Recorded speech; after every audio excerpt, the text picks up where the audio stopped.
இன்னைக்கு அமிலங்கள் மற்றும் காரங்கள் பற்றி பார்க்க போறோம். அமிலம் என்றால் என்ன? புளிப்பு சுவை கொண்ட பொருட்கள் அமிலங்கள் என்று அழைக்கப்படுகின்றன. புளி, திராட்சை, எலுமிச்சை, தயிர் போன்றவற்றில் அமிலங்கள் காணப்படுகின்றன.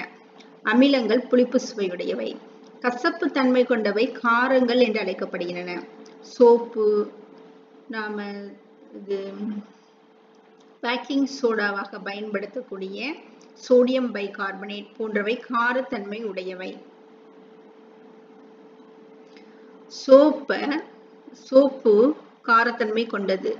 வினிகர் அசிட்டிக் அமிலம் கொண்டது, அமிலத்தன்மை கொண்டது. அஸ்பிரின் என்ற வலி நிவாரணி அமிலமாகும். அஸ்பிரின் என்பது அசிட்டைல் சாலிசிலிக் ஆசிட்.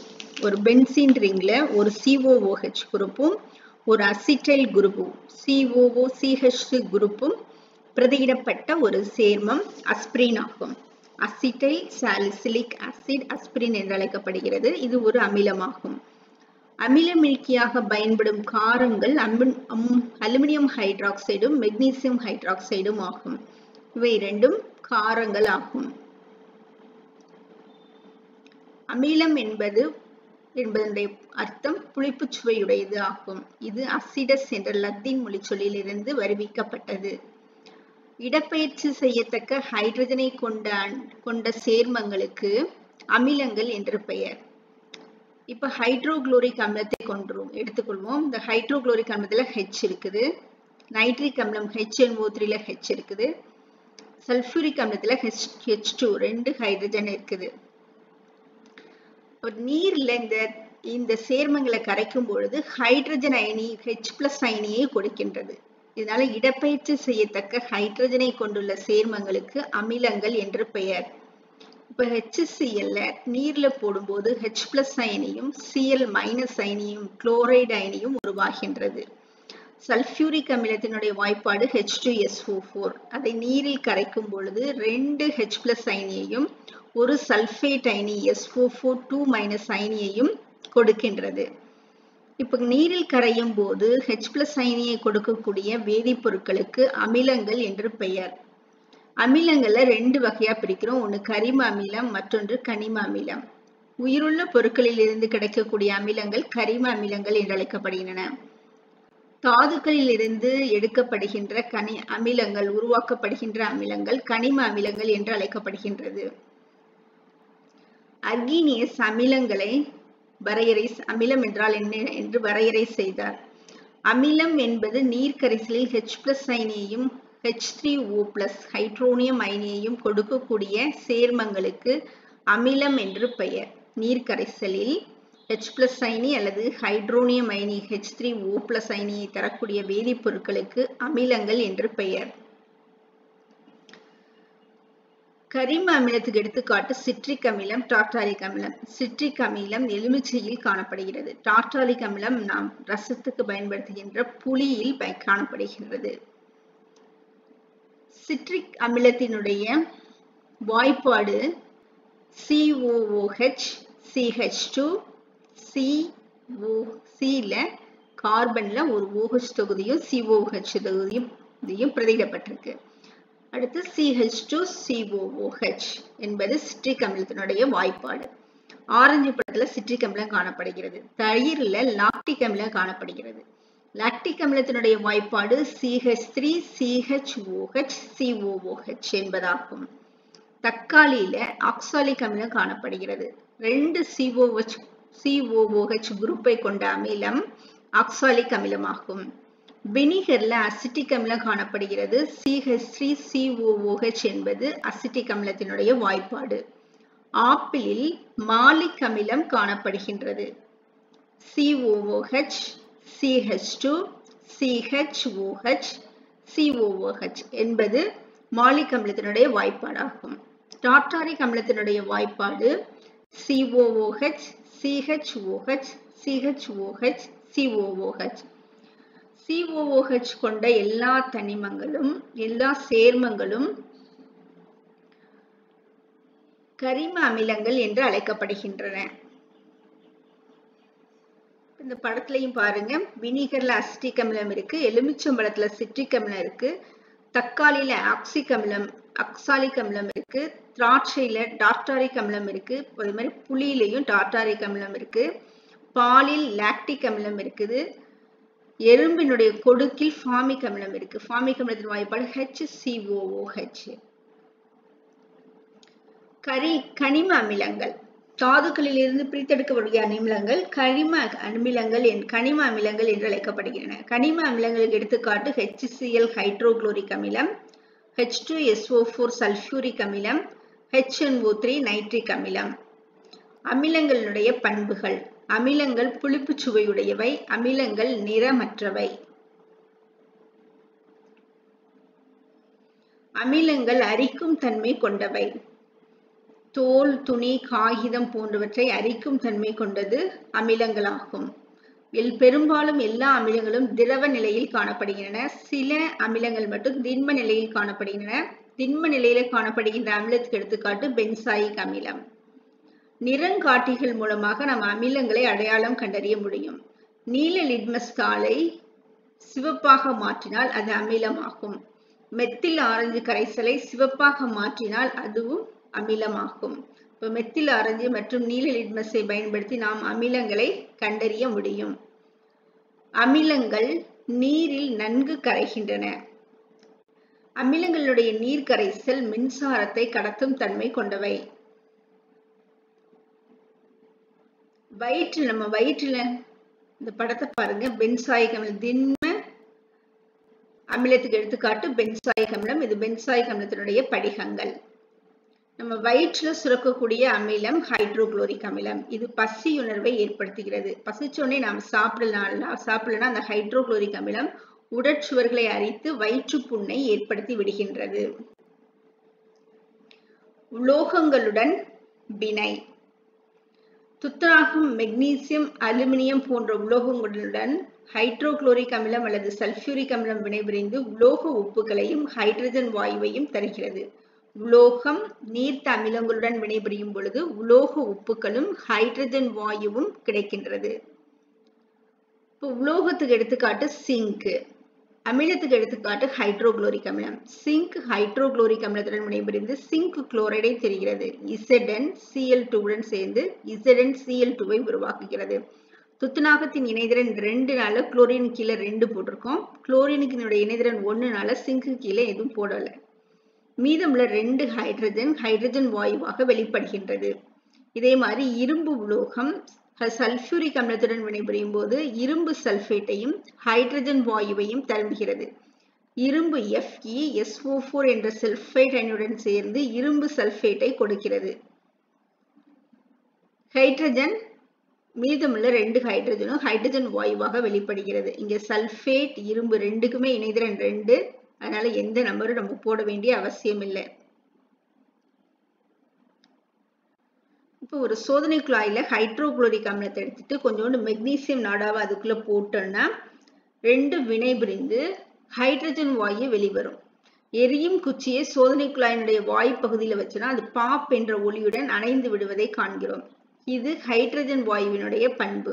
இப்ப இதுல இருந்து என்ன தெரிஞ்சுக்கிறோம்? மெக்னீசியம் என்பது உலோகம், ஹைட்ரோகுளோரிக் அமிலம் என்பது ஒரு அமிலம். அமிலமும் உலோகமும் வினைபுரியும் போது ஹைட்ரஜன் வாயு வெளிப்படுகிறது என்பதை அறிந்து கொள்கின்றோம். பித்தளை, காப்பர் பாத்திரங்களுக்கு உட்புறத்துல வெள்ளியம் என்ற உலோகம் பூசப்பட்டிருக்கும். இந்த வெள்ளி உலோகம் பூசப்படுறதுக்கு என்ன காரணம் அப்படின்னா, உணவில் உள்ள கரிம அமிலங்கள் தாமிரத்துடன் வினைபட்டு உணவை நஞ்சாக்கிவிடும். இதனால வெள்ளியம் உணவு நஞ்சாவதை தடுக்க பயன்படுகின்றது. உலோக கார்பனேட் மற்றும் பைகார்பனேட்டுடன் வினை. நீர்த்த அமிலங்கள் கார்பனேட் மற்றும் பைகார்பனேட்டுடன் வினைபுரிந்து கார்பன் டை ஆக்சைடையும் நீரையும் கொடுக்கின்றது. இப்போ ஒரு கால்சியம் கார்பனேட் என்பது உலோக கார்பனேட். கால்சியம் ஒரு உலோகம், CO3 என்பது கார்பனேட், உலோக கார்பனேட். சல்பியூரிக் அமிலத்துடன் வினைபுரிகிறது. சல்பியூரிக் அமிலத்தின் வாய்ப்பாடு H2SO4 வினைபட்டு உப்பு, கார்பன் டை ஆக்சைடு, நீர் முதலியவற்றை கொடுக்கிறது. கால்சியம் சல்பேட் என்ற உப்பு உருவாகிறது. கால்சியம் Caவும் SO4ம் சேர்ந்து CaSO4 கால்சியம் சல்பேட் உருவாகிறது. இந்த CO3 கார்பனேட்டிலிருந்து CO2 என்ற கார்பன் டை ஆக்சைடு உருவாகிறது. மீதமுள்ள ஒரு ஆக்சிஜன் இந்த H2 உடன் சேர்ந்து H2O நீர் மூலக்கூறாக மாறுகிறது. அடுத்து எலுமிச்சை சாற்றுல கொஞ்சோண்டு சமையல் சோடாவை போடுறோம். சமையல் சோடா என்பது சோடியம் பைகார்பனேட். சோடியம் பைகார்பனேட்டை எலுமிச்சை சாற்றுல போட்ட உடனே நுரைத்து பொங்குதல் ஏற்படுகிறது. எலுமிச்சை சாற்றுல சிட்ரிக் அமிலம் இருக்குது. சிட்ரிக் அமிலம் சமையல் சோடாவாகிய சோடியம் பைகார்பனேட்டுடன் வினைபுரிகிறது. அப்ப கார்பனேட்ல உள்ள சோடியம் சிட்ரேட் உருவாகுது. மீதமுள்ள கார்பனேட் கார்பன் டை ஆக்சைடாகவும் நீராகவும் மாறுகின்றது. இதனால நுரைத்து பொங்குதல் ஏற்படுகிறது. இந்த நுரைத்து பொங்குதல் எதை குறிக்கிறது? கார்பன் டை ஆக்சைடு வெளியேறுவதை குறிக்கின்றது. எலுமிச்சை சாற்றை சமையல் சோடாவுடன் வினைபுரியும் போது கார்பன் டை ஆக்சைடு நுரைத்து பொங்குதலுடன் வெளிவருகின்றது. உலோக ஆக்சைடுகளுடன் வினை. உலோக ஆக்சைடுகளுடன் அமிலம் வினைபுரிந்து உலோக உப்புக்களையும் நீரையும் கொடுக்கிறது. இப்ப கால்சியம் ஆக்சைடு ஒரு உலோக ஆக்சைடு. Ca என்பது உலோகம், O என்பது ஆக்சிஜன், உலோக ஆக்சைடு. இது ஹைட்ரோகுளோரிக் அமிலத்துடன் வினைபுரிந்து கால்சியம் குளோரைடையும் நீரையும் கொடுக்கின்றது. கால்சியம் குளோரைடின் வாய்ப்பாடு CaCl2. கால்சியமும் குளோரினும் சேர்ந்து CaCl2ஐ உருவாக்குகிறது. 2 ஹைட்ரஜனும் ஆக்சிஜனும் சேர்ந்து நீர் மூலக்கூறை உருவாகிறது. கால்சியத்தின் இணைதிறன் 2னால Cl கீழே 2 போட்டிருக்கோம். குளோரினின் இணைதிறன் 1னால Ca கீழே எதுவும் போட வேண்டிய அவசியம் இல்லை. இப்ப கால்சியம் குளோரைடின் வாய்ப்பாடு CaCl2. அமிலங்களின் பயன்கள். வயிற்றில் ஹைட்ரோகுளோரிக் அமிலம் சுரக்கிறது. இது உணவுப் பொருட்களில் உள்ள கிருமிகளை கொல்வதற்கும் பசியுணர்வை ஏற்படுவதற்கும் உணவுகளை செரிமானம் செய்வதற்கும் பயன்படுகின்றது. வினிகர் என்பது அசிட்டிக் அமிலம். இது ஊறுகாய் போன்ற பொருட்களை பதப்படுத்துவதில் உணவுப் பொருட்களை கெட்டு போகாமல் பதப்படுத்துவதற்கு பயன்படுகின்றது. மற்றொரு அமிலமான பென்சாயிக் அமிலமும் ஊறுகாய் மற்றும் உணவுப் பொருட்களை பாட்டிலில் அடைக்கப்பட்டுள்ள ஊறுகாய் மற்றும் உணவுப் பொருட்கள் கெடாமல் பாதுகாக்க பென்சாயிக் அமிலம் பயன்படுகின்றது. குளியல் சோப்புகளிலும் சலவை சோப்புகளும் எண்ணெய்களிலிருந்தும் விலங்கு கொழுப்புகளிலிருந்து எடுக்கப்படுகின்றது. அந்த எண்ணெயிலையும் விலங்கு கொழுப்பிலையும் உயர் கொழுப்பு அமிலங்கள் காணப்படுகின்றன. உயர் கொழுப்பு அமிலம் நீண்ட சங்கிலி தொடர் கொண்ட கார்பன் சேர்மம் உயர் கொழுப்பு அமிலங்கள். இத சோடியம் உப்புக்கள் மற்றும் பொட்டாசியம் உப்புகளுடன் வினைபுரியும் போது நமக்கு சோப்புகள் கிடைக்கிறது. இப்போ கொழுப்பு அமிலங்களிலிருந்து சோப்புகள், குளியல் சோப்புகளும் சலவை சோப்புகளும் தயாரிக்கப்படுகின்றன. சல்பியூரிக் அமிலம் வேதிப்பொருட்களின் அரசன் என்று அழைக்கப்படுகிறது. ஏன்னா இது நிறைய வேதிப்பொருட்களை உருவாக்க பயன்படுகிறது. சலவை சோப்புகள் என்பவை துணி துவைக்க பயன்படுகிற சோப்பு. இதுல பென்சின் சல்போனிக் அமிலம் காணப்படுகின்றது. இந்த சல்போனிக் அமிலத்தை பென்சின் சல்போனிக் அமிலத்தை உருவாக்க சல்பியூரிக் அமிலம் தேவைப்படுகின்றது. வண்ணப்பூச்சிகள் மற்றும் பெயிண்ட் தயாரிப்பதில் பேரியம் மற்றும் லெட் சல்பேட் பயன்படுகின்றது. உரங்கள் தயாரிப்பதில் அமோனியம் சல்பேட் பயன்படுகிறது. அப்ப இதுல இந்த சலவை சோப்பு, வண்ணப்பூச்சி, உரங்கள் தயாரிப்பதற்கு சல்பியூரிக் அமிலம் தேவைப்படுகிறது. நிறைய வேதிப்பொருட்களை தயாரிக்க பயன்படுவதால் சல்பியூரிக் அமிலம் வேதிப்பொருட்களின் அரசன் என்று அழைக்கப்படுகிறது.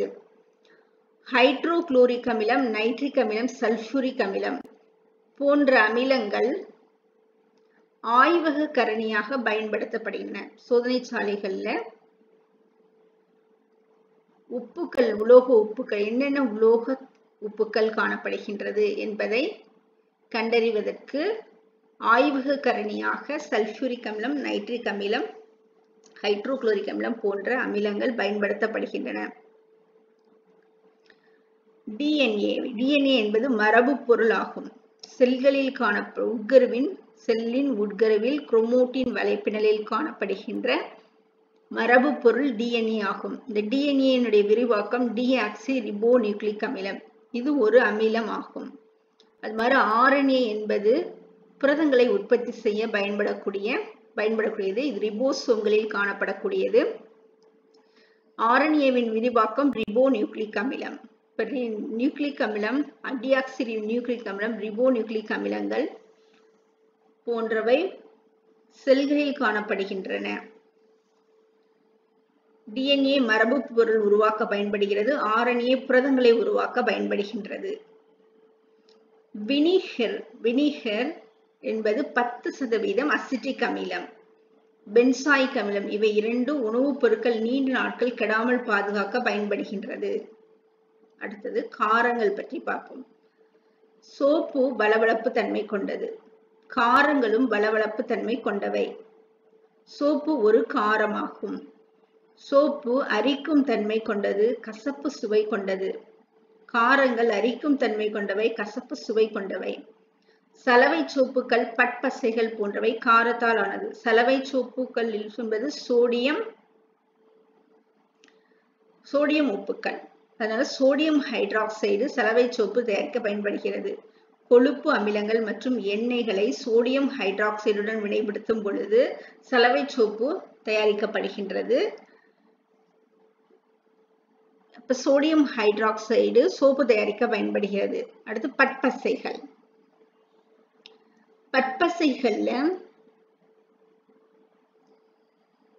பட்பசையும் காரத்தன்மை கொண்டது. இதில் அம்மோனியம் ஹைட்ராக்சைடு பயன்படுத்தப்படுகின்றது. பட்பசைகளில் அம்மோனியம் ஹைட்ராக்சைடு பயன்படுத்தப்படுகின்றது. காரங்களில் நீரில் கரைந்து ஹைட்ராக்சில் அயனிகளை தருகின்றன. அமிலங்கள் நீரில் கரையும் பொழுது ஹைட்ரஜன் அயனிகளை கொடுக்கிறது. காரங்கள் நீரில் கரையும் பொழுது ஹைட்ராக்சில் அயனிகளை கொடுக்கின்றன. எடுத்துக்காட்டு பார்ப்போம். சோடியம் ஹைட்ராக்சைடு ஒரு காரம், பொட்டாசியம் ஹைட்ராக்சைடு ஒரு காரம். சோடியம் ஹைட்ராக்சைடை நீரில் கரைக்கும் பொழுது சோடியம் அயனியாகவும் ஹைட்ராக்சைடு அயனியாகவும் பிரிகின்றது. அதே மாதிரி பொட்டாசியம் ஹைட்ராக்சைடு நீரில் கரையும் போது K+ அயனியாகவும் பொட்டாசியம் அயனியாகவும் ஹைட்ராக்சைடு அயனி OH- அயனியாகவும் பிரிகின்றது. OH தொகுதி தான் ஹைட்ராக்சைடு தொகுதி என்று அழைக்கப்படுகின்றன. நீரில் கரைந்து ஹைட்ராக்சைடு அயனிகளை கொடுக்கும் சேர்மங்களுக்கு காரங்கள் என்று பெயர். நீரில் நன்கு கரையக்கூடிய காரங்களுக்கு அல்கலிகள் என்று பெயர். அல்கலிகளுக்கு எடுத்துக்காட்டு sodium hydroxide, potassium hydroxide, calcium hydroxide, ammonium hydroxide. Sodium கார்பனேட்டும் காரத்தன்மை கொண்டது. நீர்ல கரைக்கும் போது சோடியம் ஹைட்ராக்சைடும் கார்பன் டை ஆக்சைடையும் கொடுக்கின்றது. அதே மாதிரி சோடியம் பைகார்பனேட் நீரில் கரைக்கும் போது சோடியம் ஹைட்ராக்சைடையும் பைகார்பனேட்டையும் கொடுக்கிறது. கால்சியம் கார்பனேட் நீரில் கரைந்து கால்சியம் ஹைட்ராக்சைடை கொடுக்கின்றது. ஆனால் இவை நீரில் அதிகமாக கரைவதில்லை. நீரில் கரையாத காரங்களுக்கு, நீரில்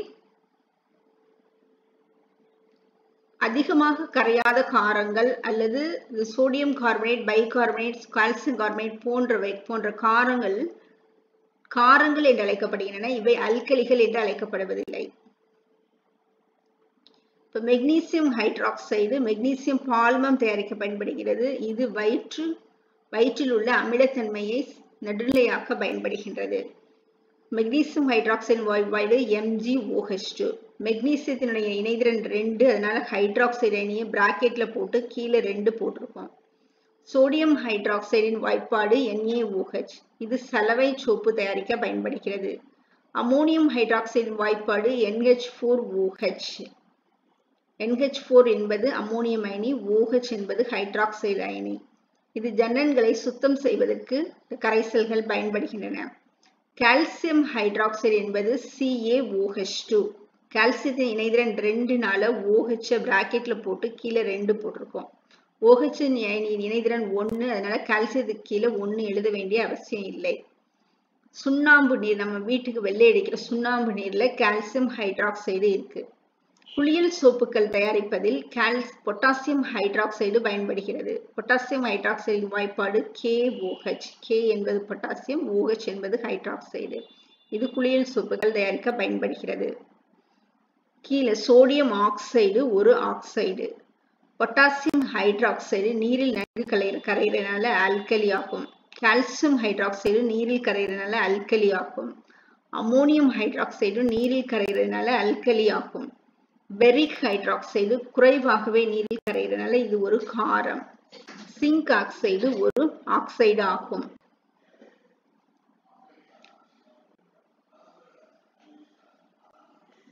சோடியம் கார்பனேட். சோடியம் கார்பனேட்டின் வாய்ப்பாடு Na2CO3. இது சலவை சோடா என்று அழைக்கப்படுகிறது. இது கடின நீரை மென்னீராக்க பயன்படுகிறது. சலவை செய்யும் போது சோப்பு நல்ல நுரை தருவதற்கு இந்த சோடியம் கார்பனேட் பயன்படுகின்றது. சோடியம் பைகார்பனேட் என்பது சமையல் சோடா என்று அழைக்கப்படுகிறது. சோடியம் பைகார்பனேட்டின் வாய்ப்பாடு NaHCO3. சோடியம் என்பது Na, பை என்பது ஹைட்ரஜனை குறிக்கிறது. பைகார்பனேட் என்பது CO3 ஆகும். இது ரொட்டி செய்வதற்கும் பிரெட் செய்வதற்கும் பயன்படுகின்றது. ரொட்டியை மென்மையாக்குவதற்கு இந்த சோடியம் பைகார்பனேட் பயன்படுகிறது. ரொட்டி சோடாவாக பயன்படுகிறது. சோடியம் ஹைட்ராக்சைடின் வாய்ப்பாடு NaOH.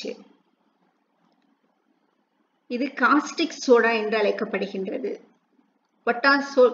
காஸ்டிக் சோடா சோப்பு தயாரிக்க பயன்படுகிறது. சலவை சோப்பு தயாரிக்க பயன்படுகிறது. பொட்டாசியம் ஹைட்ராக்சைடின் வாய்ப்பாடு KOH. இதுக்கு காஸ்டிக் பொட்டாஸ் என்று பெயர்.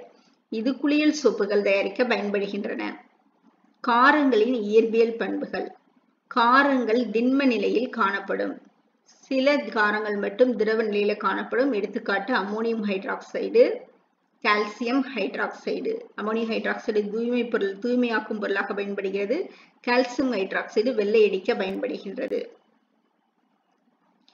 காரங்கள் வளவளப்பு தன்மை கொண்டவை. காரங்கள் கசப்பு தன்மை கொண்டது. காரங்கள் அரிக்கும் தன்மை கொண்டவை.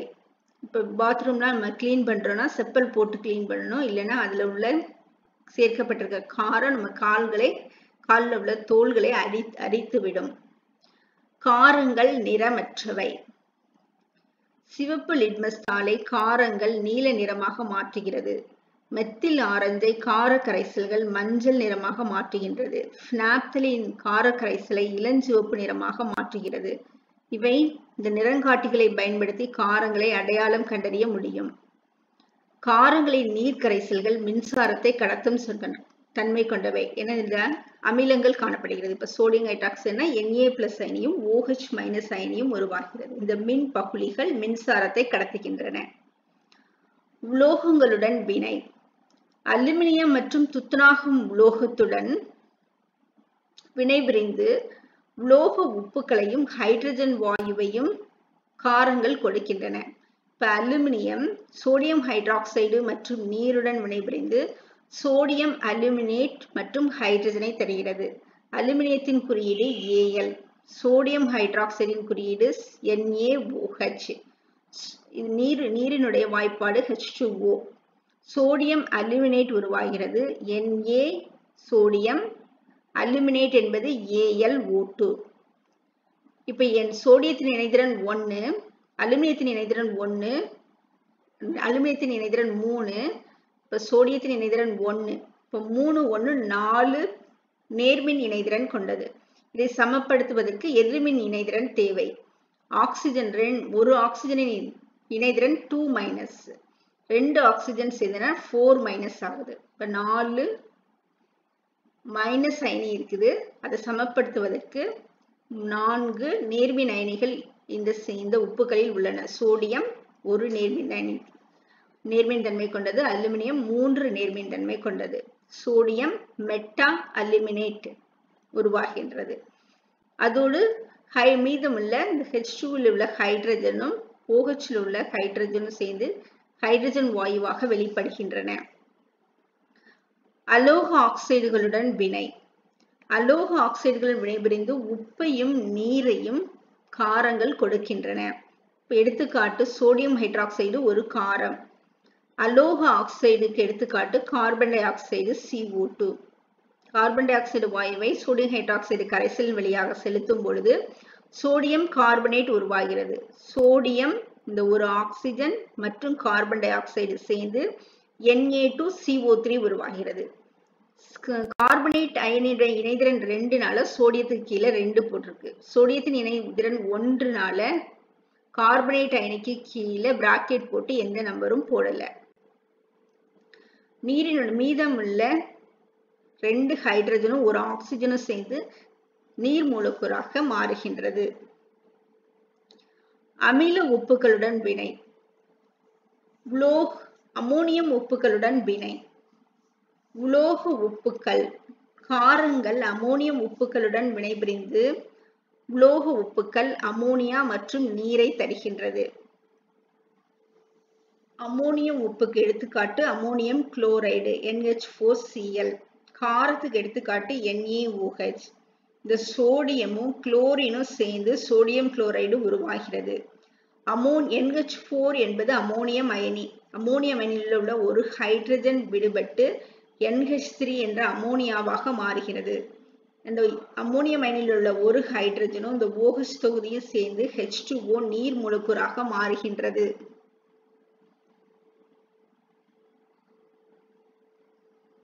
அலோகங்கள் அரிக்கும் தன்மை கொண்டவை. நீர் கரைசலில் அயனியாக்கத்திற்கு உட்படுகின்றன. அமிலங்களும் காரங்களுக்கும் உள்ள பொதுவான பண்புகள். அமிலமும் அரிக்கும் தன்மை கொண்டது, காரமும் அரிக்கும் தன்மை கொண்டது. ரெண்டுமே நீர் கரைசலில் அயனிகளாக பிரிகையுறுகின்றன. நீர் கரைசலில் பிரிகையுறும் அயனிகள் மின்சாரத்தை கடத்துகின்றன. அமிலமும் காரமும் நடுநிலையாக்கல் வினைக்கு உட்படுகின்றன. அமிலத்துக்கும் காரத்துக்கும் உள்ள வேறுபாடு. அமிலம் நீரில் கரைந்து H+ அயனியை கொடுக்கின்றது. காரங்கள் நீரில் கரைந்து OH- அயனியை கொடுக்கிறது. அமிலங்கள் புளிப்பு சுவை கொண்டவை, காரங்கள் கசப்பு சுவை கொண்டவை. பெரும்பாலான அமிலங்கள் நீர்ம நிலையில் காணப்படுகின்றன. சில அமிலங்கள் பென்சாயிக் அமிலம் போன்ற சில கரிம அமிலங்கள் மட்டும் திடநிலையில் காணப்படுகின்றது. காரங்கள் திடநிலையில் காணப்படுகின்றன. சில காரங்கள் மட்டுமே திரவ நிலையில் காணப்படுகிறது. எடுத்துக்காட்டு அமோனியம் ஹைட்ராக்சைடு, கால்சியம் ஹைட்ராக்சைடு. அமிலங்கள் நீல லிட்மஸ் தாளை சிவப்பாக மாற்றும். காரங்கள் சிவப்பு லிட்மஸ் தாளை நீல நிறமாக மாற்றுகிறது. இது அமிலங்களையும் காரங்களையும் கண்டறிய பயன்படும் சோதனையாகும். காரங்களின் பயன்கள். பொட்டாசியம் ஹைட்ராக்சைடு குளியல் சோப்பு தயாரிக்க பயன்படுகிறது. சோடியம் ஹைட்ராக்சைடு சலவை சோப்பு தயாரிக்க பயன்படுகிறது. சோடியம் ஹைட்ராக்சைடு காகித தொழிற்சாலைகளில் இங்கினுடைய நிறத்தை நீக்குவதற்கு பயன்படுகிறது. ஆடைகள் தயாரிக்கும் தொழிற்சாலைகளிலும் சோடியம் ஹைட்ராக்சைடு பயன்படுகிறது. அதாவது காட்டன், ப்ராசஸிங் ஆஃப் காட்டன்ல பயன்படுகின்றது. காட்டனை அதில் உள்ள அழுக்குகளை நீக்கி தூய்மையாக மாற்றுவதற்கு சோடியம் ஹைட்ராக்சைடு பயன்படுகிறது. மருந்துகள் தயாரித்தலையும் சோடியம் ஹைட்ராக்சைடு பயன்படுகிறது. இப்ப எடுத்துக்காட்டுகளாக அஸ்பிரின் என்பது அசிட்டைல் சாலிசிலிக் ஆசிட். இது தயாரிப்பதற்கு இந்த சோடியம் ஹைட்ராக்சைடு பயன்படுகின்றது. வெள்ளையடிக்க கால்சியம் ஹைட்ராக்சைடு பயன்படுகின்றது. வயிற்றில் உள்ள அமிலத்தன்மையை நீக்குவதற்கு அலுமினியம் ஹைட்ராக்சைடும் மெக்னீசியம் ஹைட்ராக்சைடும் பயன்படுகின்றது. உரங்கள் தயாரிப்பதில் அமோனியம் ஹைட்ராக்சைடு பயன்படுகிறது. அமோனியம் நைட்ரேட், அமோனியம் சல்பேட் போன்ற உரங்கள் தயாரிக்க பயன்படுகிறது. நைலான்கள் தயாரித்தலில் அமோனியம் பயன்படுகிறது. அதாவது நைலான் தயாரிப்பதற்கு கேப்ரோலாக்டம் என்ற ஒரு வேதிப்பொருள் தேவைப்படுகிறது. இந்த கேப்ரோலாக்டம் உருவாக்கப்படும் பொழுது pH அளவு 7 இருக்க வேண்டும். இந்த pH 7 என்பதை நிலைநாட்டுவதற்கு அமோனியம் ஹைட்ராக்சைடு பயன்படுகின்றது.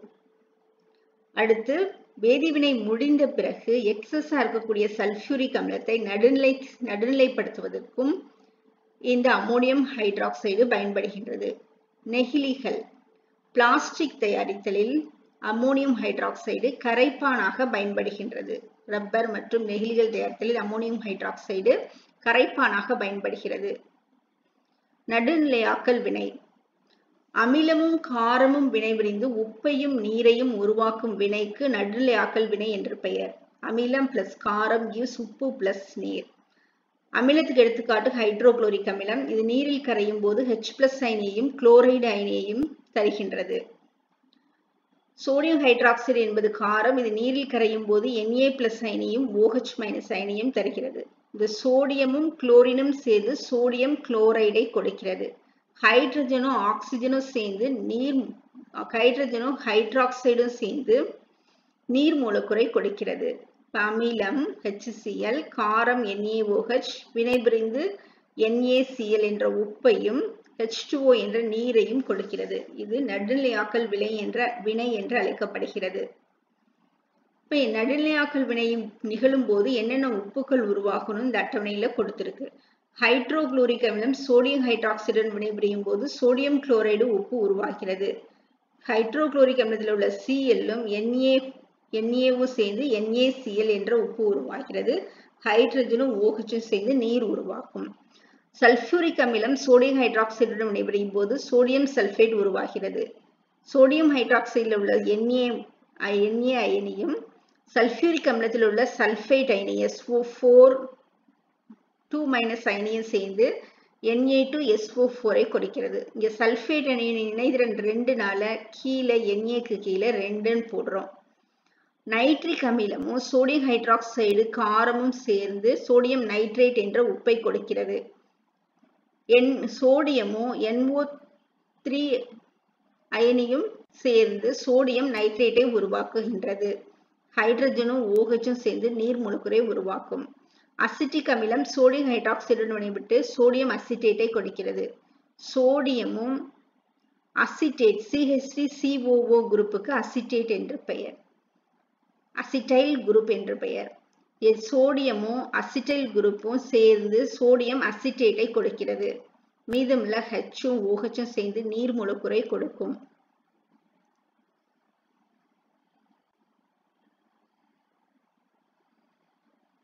தேனீ எறும்பு மற்றும் தேனீனுடைய கொடுக்கில் ஃபார்மிக் அமிலம் உருவாக்கும். தேனீ அல்லது எறும்பு நம்மை கொட்டியவுடன் கடித்தவுடன் ஒரு எரிச்சலும் வலியும் உருவாக்கும். இதற்கு காரணம் ஃபார்மிக் அமிலம் ஆகும். இந்த ஃபார்மிக் அமிலத்தை நடுநிலைப்படுத்துவதற்கு நாம் கொஞ்சோண்டு சுண்ணாம்பு எடுத்து அதன் மேல வச்சோம்னா சுண்ணாம்பு கால்சியம் ஹைட்ராக்சைடை கொண்டது. கால்சியம் ஹைட்ராக்சைடு ஃபார்மிக் அமிலத்தை நடுநிலையாக்கி வலியினை நீக்கி விடுகின்றது. குளவி கொட்டுதல். குளவியினுடைய கொடுக்குல கார பொருள் இருக்கிறது. இந்த காரம் குளவி கொட்டியவுடன் நமக்கு வலி உணர்வினை எரிச்சல் உணர்வையும் ஏற்படுத்துகிறது. வினிகரை குளவி கொட்டிய இடத்துல நம்ம வைக்கும் பொழுது வினிகர் என்பது அசிட்டிக் அமிலம். அது குளவி கொட்டுறதுல உள்ள கார பொருள் காணப்படுகிறது. அந்த காரத்தை நடுநிலைப்படுத்தி வலியினை நீக்கி விடுகின்றது. பாக்டீரியக்கள் பற்சிதைவு.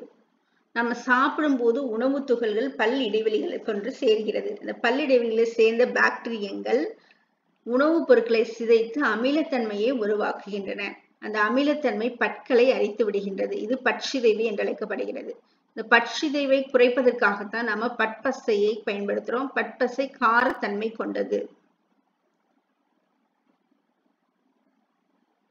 அமிலத்தன்மை. நம்மளுடைய உடல்ல கல்லீரல்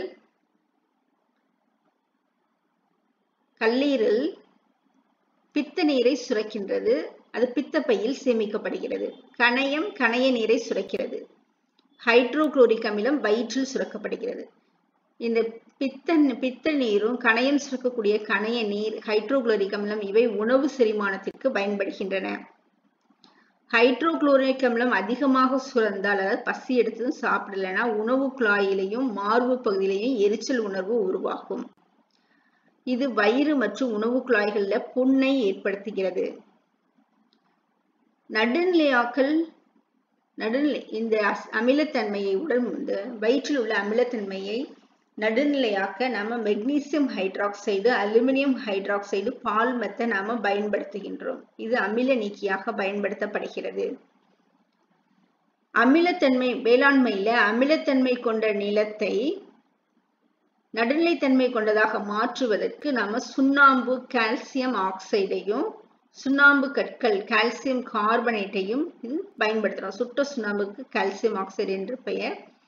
கால்சியம் கார்பனேட் சுண்ணாம்பு கற்கள் என்று அழைக்கப்படுகின்றன. இது ரெண்டும் மண்ணினுடைய அமிலத்தன்மையை நீக்கி நடுநிலைத்தன்மை கொண்டதாக மாற்ற பயன்படுகிறது. சாம்பல்ல சோடியம் கார்பனேட் உப்புக்கள் காணப்படும். இவையும் மண்ணுடைய அமிலத்தன்மையை நீக்கி நடுநிலைத்தன்மையாக மாற்றுவதற்கு பயன்படுகிறது. தொழிற்சாலைகள்ல அதிக அளவு சல்பியூரிக் அமிலத்தை பயன்படுத்துறோம். இப்ப தொழிற்சாலையிலிருந்து வெளிவரும் கழிவுல சல்பியூரிக் அமிலம் இருக்கும். இந்த சல்பியூரிக் அமிலத்தை நடுநிலைப்படுத்துறதுக்கு சுண்ணாம்பு சேர்க்கப்படுகின்றது. நிலக்கரியை எரிக்கும் போது சல்பர் டை ஆக்சைடு வெளிவருகிறது. இந்த சல்பர் டை ஆக்சைடு வாயுவை சுண்ணாம்பு தூள் மற்றும் சுண்ணாம்பு கற்களுடன் சேர்த்து நடுநிலையாக்கணும்னா காற்று மாசுபடுவது தடுக்கப்படுகிறது. நிறம் காட்டி. அமில கார நிறங்காட்டி. ஒரு கரைசல் அமிலத்தன்மை கொண்டதா அல்லது காரத்தன்மை கொண்டதா என்பதை கண்டறிய பயன்படும் வேதிப்பொருட்களுக்கு நிறம் காட்டிகள் என்று பெயர். நிறங்காட்டிகள் 2 வகைப்படும். ஒன்று இயற்கை நிறங்காட்டி. இயற்கை நிறங்காட்டிக்கு எடுத்துக்காட்டு லிட்மஸ், மஞ்சள் சாறு, செம்பருத்திப்பூ, பீட்ரூட் சாறு. மஞ்சள் நிறம் காட்டி பத்தி பார்ப்போம். முதல் மஞ்சள் தூளை பசை மாறி செய்து மை உறிஞ்சும் தாள் அல்லது வடிதாளின் மீது இந்த மஞ்சளை சேர்த்து உலர வைத்துக் கொள்ளணும். இப்ப அமில கரைசல்ல மஞ்சளை சேர்த்தோம்னா எந்த ஒரு நிறமாற்றமும் இருக்காது. ஆனா கார கரைசல்ல மஞ்சளை சேர்க்கும் போது சிவப்பு நிறமாக மாறும். இப்ப நீங்க துணி துவைக்கும் போது துணியில மஞ்சள் இருந்ததுன்னா சோப்பு போட்டீங்கன்னா அந்த இடம் சிவப்பு நிறமாக மாறும். இதுக்கு காரணம் சோப்புல உள்ள காரமான சோடியம் ஹைட்ராக்சைடு ஆகும்.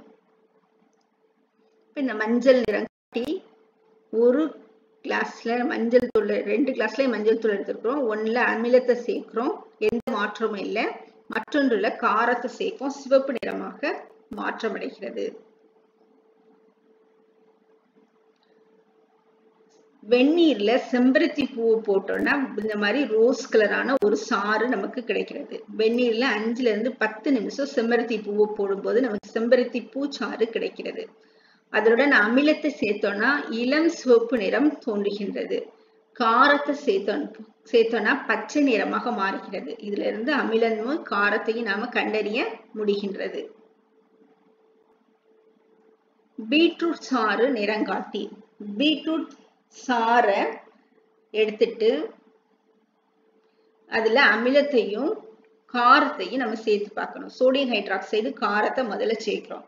உடனே அந்த பீட்ரூட்டினுடைய சிவப்பு நிறம் மஞ்சள் நிறமாக மாறிவிடுகிறது. அதாவது காரத்துடன் பீட்ரூட் சாறு மஞ்சள் நிறத்தை கொடுக்கும். அடுத்து எலுமிச்சை சாறு அல்லது வினிகரை பீட்ரூட் சாறுடன் சேர்க்கிறோம், எந்த ஒரு நிறமாற்றமும் இல்லை. அப்போ வினிகரும் எலுமிச்சையும் அமிலம் என்பதை தெரிந்து கொள்ள முடிகிறது. பீட்ரூட் சாறுடன் அமிலம் எந்த நிறமாற்றமும் அடையாது, ஆனால் காரம் மஞ்சள் நிறத்தை கொடுக்கும். லிட்மஸ் சாறு. லிட்மஸ் லைக்கன் என்ற பூஞ்சைகளிலிருந்து எடுக்கப்படுகின்றது. இந்த லிட்மஸ் தாள் சிவப்பு அல்லது நீல நிறத்துல இருக்கும். சிவப்பு லிட்மஸ் தாளை நீல நிறமாக மாற்றுவது காரமாகும். நீல லிட்மஸ் தாளை சிவப்பு நிறமாக மாற்றுவது அமிலமாகும். அமிலம் மற்றும் காரத்தை கண்டறிய இந்த சோதனை பயன்படுகிறது. இப்ப எலுமிச்சை சாறு, இதுல சிட்ரிக் அமிலம் இருக்கு, அதனால நீல லிட்மஸை சிவப்பாக மாற்றும். இது ஒரு அமிலமாகும். வினிகர்ல அசிட்டிக் 10% அசிட்டிக் அமிலம் இருக்குது, இது அமிலம், அதனால நீல லிட்மஸை சிவப்பாக மாற்றும். இது ஒரு அமிலமாகும். சுண்ணாம்பு நீர் என்பது கால்சியம் ஹைட்ராக்சைடு, இது ஒரு காரம். காரம் சிவப்பு லிட்மஸை நீல நிறமாக மாற்றும். இது ஒரு காரம். குளியல் சோப்புலையும் சோடியம் ஹைட்ராக்சைடு காணப்படுகிறது, இது சிவப்பு லிட்மஸை நீல நிறமாக மாற்றும்.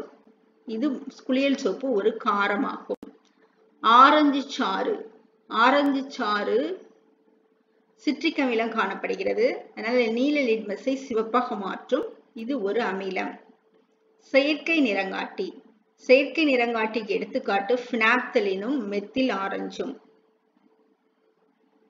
பினாப்தலினுடன் ஆல்கஹால் கரைந்த கரைசல் நிறங்காட்டியாக பயன்படுத்தப்படுகிறது.